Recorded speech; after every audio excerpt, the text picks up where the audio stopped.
We all want to look good, especially us women, right? But when it comes to cleanliness and sanitary conditions at nail salons, how do you really know? Could your health be at risk? Elise Coulter investigates. I come with my friend. He said this is where she comes, and we've been coming here ever since, every 2 weeks. Shannon Waldron and her friend get their nails done religiously and only want the best. We never leave here disappointed. But how do you know that all you're leaving with is freshly painted nails? You always hear about stuff on the news about, them not cleaning their equipment right and people ending up with nail diseases. Which is exactly why we followed an Ohio State Board of Cosmetology inspector for annual salon inspections.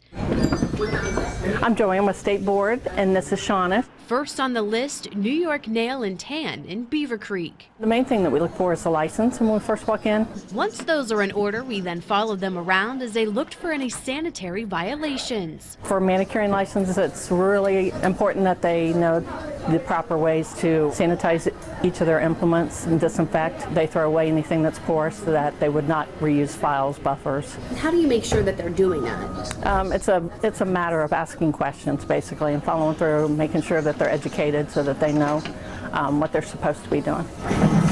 After going through drawers and checking the pedicure tubs to make sure they're clean, the inspector gave this salon an A+.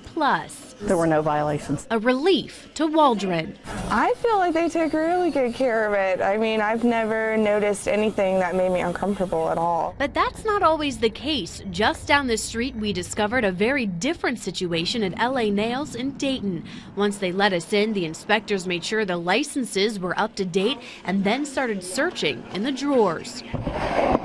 Can you tell if this has been used before? Yes. How can you tell? On the markings, like it would be more dark.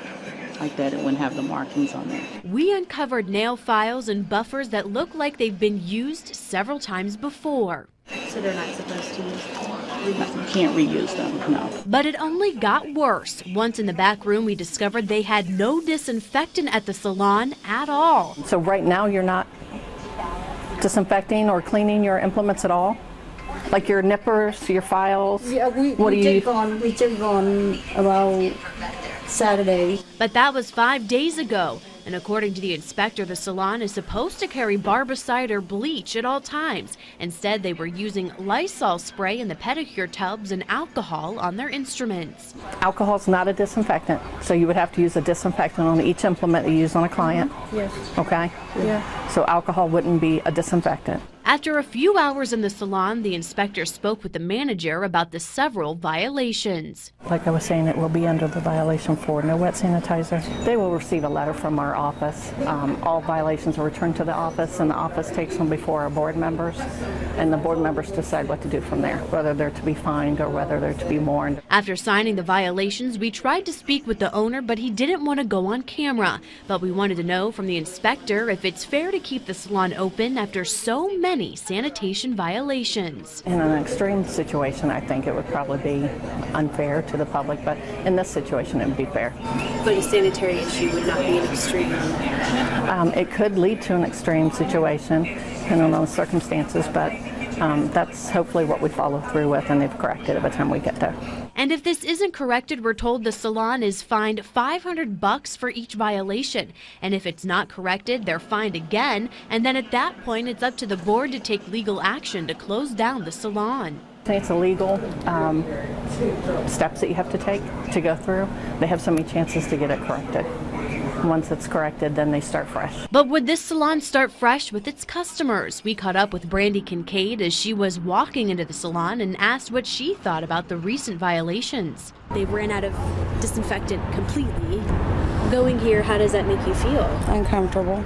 Just wondering, is it really sanitary? Is it safe? It can cause funguses, I know that, but if you don't use sanitary equipment. She tells us she's a diabetic and unclean tools can be harmful to her health. Makes me not want to come here so much, but it's convenient. It's like right by my house. But is the convenience worth it to Kincaid? Are you going to keep coming here, you think? Yeah. Yeah, I will. Elise Coulter, Fox 45 News. Now, the first salon we told you about, Elite Nails, received 2 violations back in 2011, one for an unlicensed employee and one for an unsanitary pedicure tub. They paid $1,000 in fines. And for LA Nails, the last salon we showed you, this was actually their first violation.